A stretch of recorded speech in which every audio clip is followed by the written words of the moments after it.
जय बद्री केदारनाथ दोस्तों, बहुत बहुत स्वागत है आप लोगों का एक और वीडियो पे। तो दोस्तों आज हो चुकी है 21 जुलाई। और पोर्टफोलियो में तो कोई चेंजेस नहीं हुआ होगा म्यूचुअल फंड पोर्टफोलियो में, क्योंकि आप जानते हैं सैटरडे संडे का तो कोई बदलाव नहीं होता। लेकिन फिर भी नए लोगों की जानकारी के लिए एक बार मैं पोर्टफोलियो ज़रूर दिखा दूंगा। लेकिन चलिए सबसे पहले बात करते हैं निफ्टी 50 की। तो निफ्टी 50 जो है 0.47 की बढ़त के साथ फिलहाल ट्रेड कर रहा है। लगभग 3:15 बजे का समय है।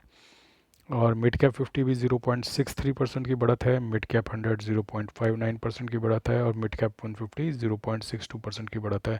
तो लगभग 0.6% की बढ़त जो है मिड कैप ने भी बना रखी है। वहीं स्मॉल कैप की अगर हम बात करें तो स्मॉल कैप 100 जो है negative 0.04, small cap 150, small cap 50 0.17 की बढ़त, और स्मॉल कैप 250 0.12% की घटाव है।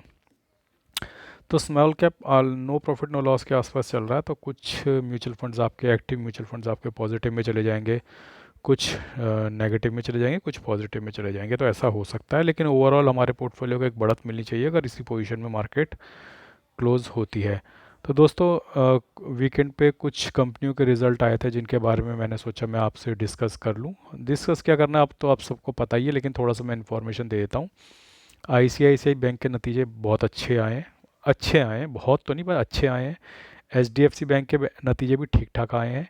और रिलायंस के थोड़ा सा लेट डाउन है। तो आई थिंक जो नतीजे हैं आईसीआईसीआई और एचडीएफसी दो बड़े हैवी वेट्स हैं, यानी हमारे निफ्टी के और बैंक निफ्टी के भी ये दिग्गज खिलाड़ी हैं दोनों। तो दोनों के नतीजे अच्छे हैं, तो उसका एक पॉजिटिव इम्पैक्ट आज बाज़ार में देखने को मिल रहा है।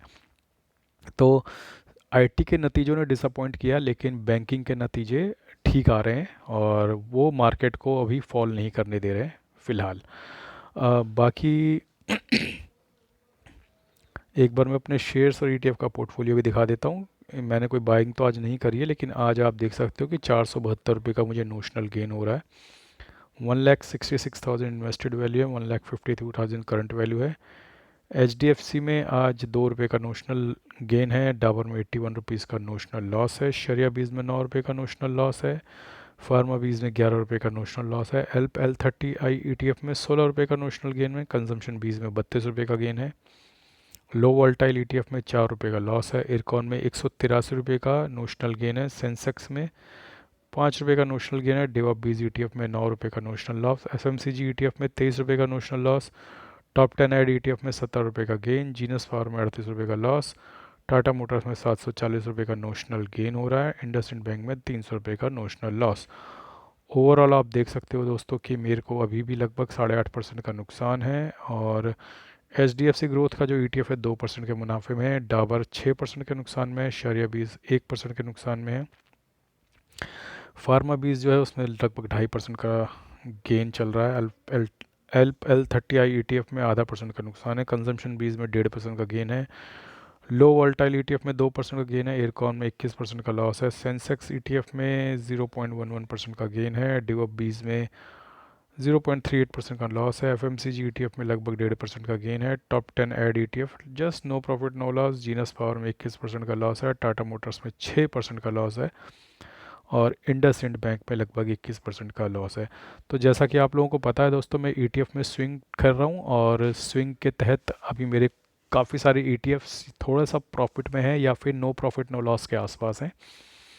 मुझे उम्मीद है कि एक बार मार्केट दोबारा 25,000 600 या 700 की तरफ जाएगा तो मेरे कुछ ETF जो है अपना 5% का प्रॉफिट हिट कर देंगे, जिसमें सबसे आगे मुझे लगता है फार्मा बीज, कंजम्पशन बीज वगैरह है। जहाँ पे मुझे लगता है कि सबसे पहले मेरा प्रॉफिट हिट कर जाएगा। एक बार 5% का प्रॉफिट हिट होता है मेरे ETF में तो मैं उसे बेच दूंगा या उसे लॉक कर दूंगा। तो इसके साथ ही दोस्तों आजकल एक यूट्यूब पे नया फीचर आया हुआ है जिसमें आप अपने मेरे चैनल को लाइक शेयर और सब्सक्राइब तो कर सकते हैं। एक हाइप का बटन भी आता है दोस्तों, जब आप लाइक करते हो नीचे हाइप का बटन भी एक्टिवेट हो जाता है। तो हाइप भी मेरे वीडियोस को आप कर सकते हैं। और मैंने कुछ फ्लिपकार्ट में म्यूचुअल फंड की बुक्स के लिंक दिए, वहाँ से जाके आप कुछ भी शॉपिंग कर सकते हैं। यानी उस लिंक के अंदर जाकर आप फ्लिपकार्ट से कुछ भी खरीद सकते हैं। ज़रूरी नहीं कि आपको म्यूचुअल फंड की बुक्स ही लेनी है, लेकिन मैं, क्योंकि चैनल्स की गाइडलाइन है, मेरा म्यूचुअल फंड रिलेटेड चैनल है, तो मैं म्यूचुअल फंड की बुक्स के ही लिंक्स दे सकता हूँ। लेकिन आप चाहें तो म्यूचुअल फंड के बुक ना खरीद के वहाँ से फ्लिपकार्ट से कुछ भी बाइंग कर सकते हैं। एक बार फटाफट से मैं आपको अपने पोर्टफोलियो के दर्शन करा देता हूँ, क्योंकि 2 दिन से पोर्टफोलियो नहीं दिखाया, तो पोर्टफोलियो देख सकते हैं दोस्तों कि 5,40,000 की इन्वेस्टमेंट है, जिसमें 5,45,000 की करंट वैल्यू है। 40,551 रुपये का फिलहाल मुनाफा चल रहा है 8% का। 84,000 की एसआईपी है, जिसमें से 51,000 की एसआईपी कंप्लीट। 2 मिनट बस। जिसमें से आप देख सकते हो कि 51,000 की हो गई हमारी एसआईपी कंप्लीट। और आज जो एसआईपी है आप देख सकते हो कि Nippon India large cap, ICICI Prudential large cap, HSBC small cap, Invesco India mid cap, Parag Parikh, Motilal Oswal mid cap. तो 4-5 मेरी एसआईपी आज कटी हैं।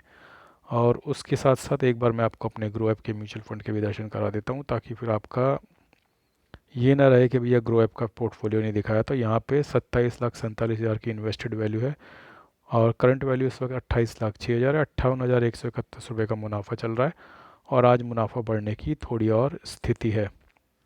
तो आप देख सकते हैं कि अभी भी मेरे H S B C large and mid cap अभी भी लॉस में है, काउंट मिड कैप अभी भी लॉस में है, आपका आदित्य बिरला सन लाइफ पी एस यू अभी भी लॉस में, bank of India small cap अभी भी लॉस में है, आपका count large and mid cap अभी भी लॉस में है, और टाटा स्मॉल कैप अभी भी लॉस में है, कैनरा रोबेको स्मॉल कैप अभी भी लॉस में है, और आपका काउंट इंफ्रास्ट्रक्चर अभी भी लॉस में है, इन्वेस्को इंडिया इंफ्रास्ट्रक्चर और Nippon India power and infra.